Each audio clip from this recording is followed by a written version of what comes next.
पौराणिक कथा के अनुसार ऐसा कहा जाता है कि माता सीता का अपहरण रावण के द्वारा किया गया था। उसके पश्चात रावण ने माता सीता को अशोक वाटिका में रखा हुआ था, परंतु इससे जुड़ी हुई एक कथा के अनुसार ऐसा कहा जाता है कि माता सीता से एक बार अशोक वाटिका में एक सर्प अर्थात सांप मिलने आया था और उस सांप ने माता सीता से कुछ बातें भी की थी। आइए इस वीडियो में जानते हैं कि वह सर्प अर्थात सांप कौन थे और उन्होंने माता सीता से क्या बातें की थी।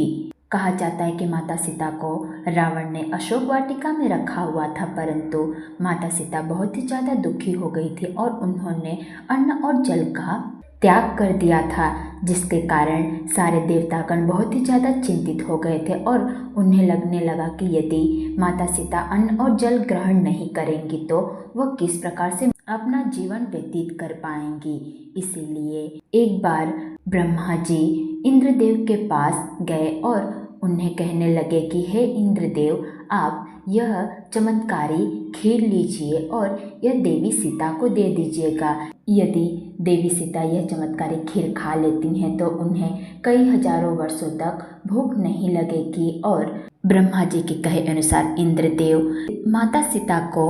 चमत्कारी खीर देने के लिए तैयार हो गए, परंतु कहने लगे, हे प्रभु, अशोक वाटिका में रावण के कई सैनिक हैं और मैं वहां पर इस प्रकार से प्रवेश नहीं कर सकता हूँ। इसीलिए इंद्रदेव ने अशोक वाटिका में प्रवेश करने के लिए सर्प अर्थात सांप का रूप धारण किए और वह आसानी से अशोक वाटिका में प्रवेश कर दिए। और जैसे ही देवी सीता के पास पहुँचे तो उन्होंने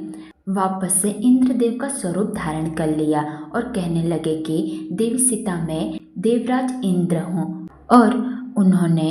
ब्रह्मा जी के द्वारा दिया गया खीर माता सीता को दिया और उसके पश्चात माता सीता ने उस खीर को खा लिया और इस प्रकार से वापस से देवराज इंद्र सर्प अर्थात सांप का रूप धारण करके अशोक वाटिका से वापस बाहर निकल आए। इस प्रकार से एक बार अशोक वाटिका में माता सीता से मिलने के लिए इंद्रदेव सर्प का रूप धारण करके गए थे।